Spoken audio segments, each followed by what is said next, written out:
Hello, hello, my friend. Here we are. And for those of you that don't know me, I'm Simone Ross. I am the host of the Online Visibility Roadmap Retreat.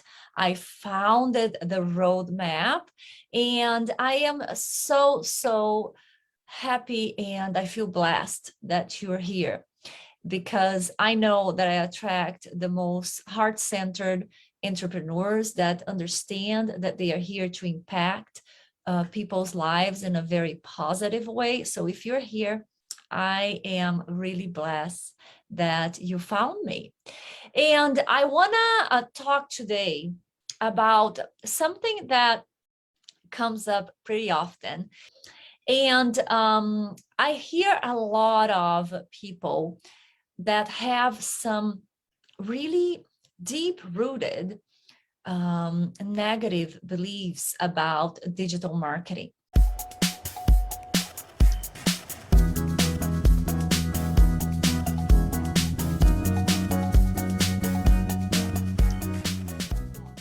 Okay, so today we are going to talk about negative beliefs about marketing. Do you have any? Maybe you don't know. Make sure you stick around, because what happened was this. A couple months ago, I don't know, no, it was the retreat before, I think it was in April.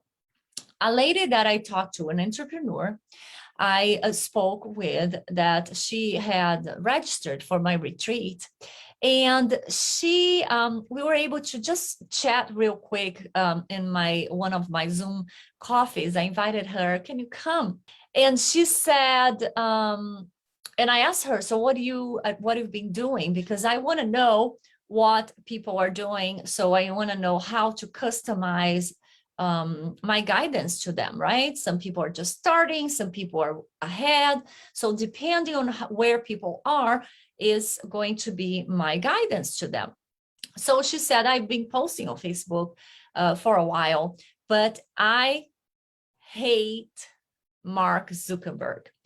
And she said that with such hate, like it was on her face. I could feel it. I hate Mark Zuckerberg, and who is the founder of Facebook and the owner of Instagram, right? Because Facebook owns Instagram, if you didn't know that, but I'm sure you knew that.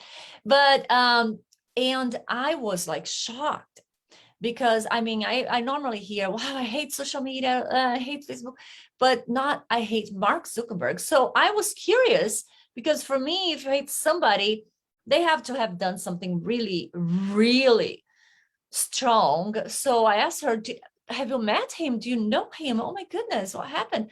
She's like, no. He took a post that I uploaded down.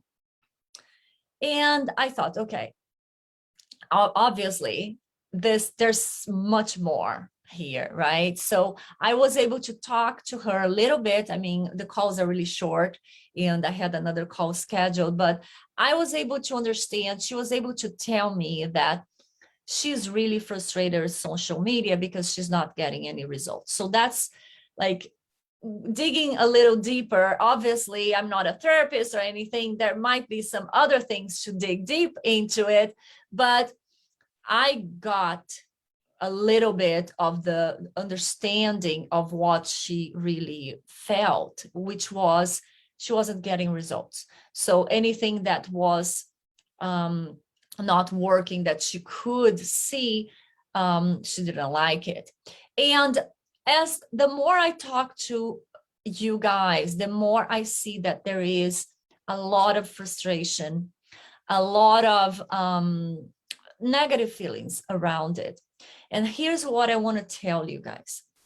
If that's the way that you were doing your content, and that could be on social media, with blogging, with videos, whatever it is, it's not going to work.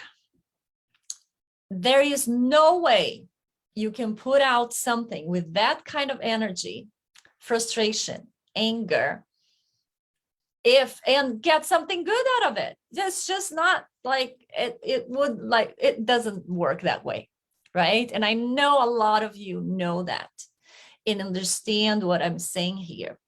It's very common that people, maybe that's what you're doing. You're just sitting down because to do your social media posts because you have to. I just need to get this out of here. Or maybe you're sitting down like, you know what? I need to do this because Simone told me to. So I have to do this. Or I need to get this done quick because this is what's going to grow my business. Or I can't stand this, but I need to do it because everybody's doing it. If those are the feelings and attitudes that are you're coming in to sit down to write, what you're going to write will have that energy, and people will feel that energy. Or they just ignore you because it's not going to connect. It's not going to connect. You need to work on that. If that's how you're sitting down to do this, you need to work on that. Now, I do a very good job in helping people like and understand. Once you understand, typically it's because people really don't understand how to work it to get results. You start loving it. You do. My clients love it. I have people saying that on video. I love Facebook. I love Instagram, because you understand how to use the power of social media, how to not let it consume you. I hear so many people saying, oh, social media is a rabbit hole or anything like that, right? So the first thing really is that I would recommend you do is sit down and create the awareness. Always the first thing is just to learn, understand what are your feelings around social media or online content in general. So is it, it's toxic? I don't like it. It is a rabbit hole, or it, some people say it sucks the life out of me, or blah, I don't get results. So this is not something I want to do. These are all beliefs that you created, right? There's so much being said out there, and maybe that's how you're feeling because the way you're working. So realize and figure out what it is that you're really feeling, because that's the beginning of your whole process in really healing that part of you, okay? Because it can be all that. Yes, it can be a rabbit hole. It can suck the life out of you. It can be toxic for sure. And probably it's not giving you any results, but it can be something else. It can be a powerful, powerful tool for you to grow your business. It can be fun. It can be so connecting. You can really connect. I can tell millions of stories of people that I connected with that I haven't seen in person because of social media. And so you got to choose, right? But you need to understand where you are. Now, the second step that I would give you at this time, just to start, is to really, when you sit down to do your posts, to create your content, create an environment that will give you, your brain especially, a feeling that you're safe, that you like that you, even if you don't like that, don't say I like that, because your brain's not stupid, right? But just create an environment so you feel safe, you feel comfortable, you feel like you're not being threatened by that, because that's what your brain is interpreting as. You're going to hear me talk a lot about the brain, because I like to base a lot of my practices on brain science, neuroscience, and that's what's happening inside. So create an environment that will make you feel good, and then start doing your posts, start creating your blog or your video. That will help you. That's like one of the steps that you can take And I'm going to give you an example that what I do, because there are parts of your business that you're not going to be thrilled about doing.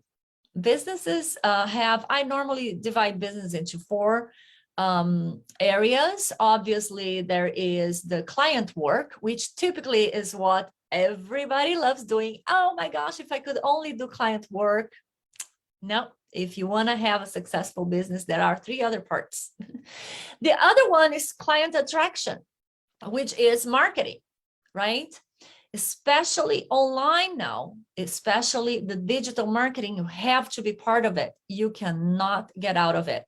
If you look at all the successful coaches and consultants out there, they're doing videos. They're showing up live. Yeah.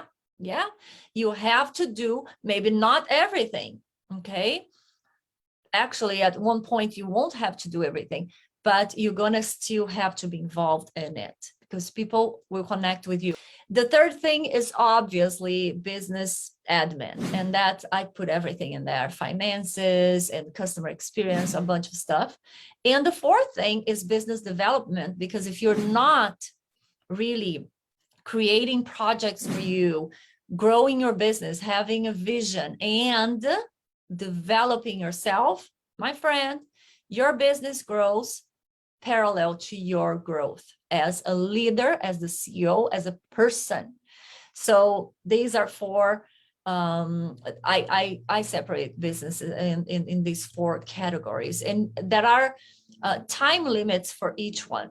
Obviously, you don't want to be 5 days a week with your clients. So I talk about this later on, but what I want to tell you is that there are some that you're not going to like. I really don't like some parts of business admin, especially the finances. And I have, an accountant and all that, but there are some things that I have to do. And I know it's important that I do, that I know, go and check some things and do some parts of it. And I did a lot of money work. I had really trouble with that. Now I don't have it anymore, but just sitting down, it's just, for me, it's boring. It used to be boring. See, this is still something that I work on. But one of the things that I did in the beginning was, when I do that every Friday, I sit down and I turn on a incense. I put some nice music, and I then dive into my finances. And it has been something that it really brought me much more peace, and I'm much more productive with it because I don't keep dragging it, or I don't keep complaining about it. And I know it has helped my business growth because of that energy that I'm bringing to the finances part of my business. We're going to be here next week talking again. I'm going to be live. And until then, if you have any questions, let me know, and I'll talk to you soon. Bye now.